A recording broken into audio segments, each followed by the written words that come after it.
যে অ্যাকাউন্টে ট্রেডিং করলে মাইনাস হচ্ছে তাহলে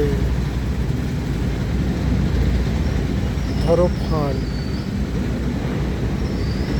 100 টাকা ট্রেডিং করলে 100 টাকার ওখানে মাইনাস হয়ে যাচ্ছে, আর উঠে গেলে ওটা 100 টাকাই রয়ে যাচ্ছে।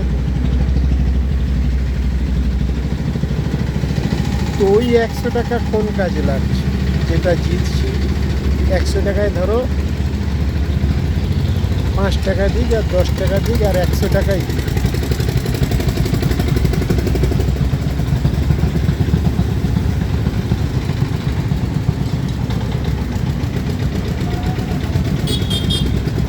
সেই টাকাটা ফান্ডে রিটার্ন চলে আসছে, প্লাস হয়ে থাকছে।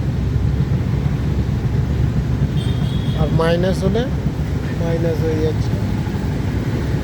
তাহলে 100 টাকা যদি আমি জিতি তাহলে 100 টাকা আমার ওখানে প্লাস হয়ে যাবে। তো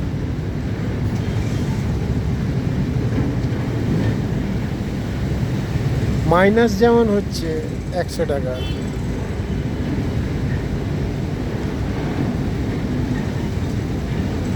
তাহলে 100 টাকা প্লাস হবে। তো মনে করুন আপনার কাছে 100 টাকা আছে, 100 টাকা লাগালে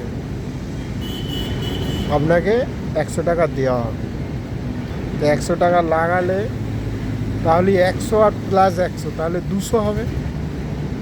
তাহলে 200 টাকা আপনার ফান্ডে ঢুকবার কথা।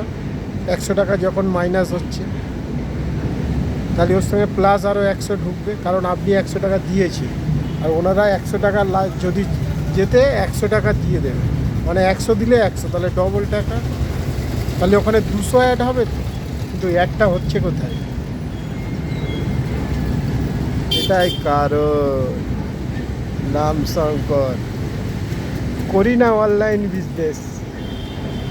তবে কিছু ভুলগুলো যে জানিয়ে দিচ্ছি যে ভিখারি হচ্ছে কিনা। বাই বাই দোস্ত।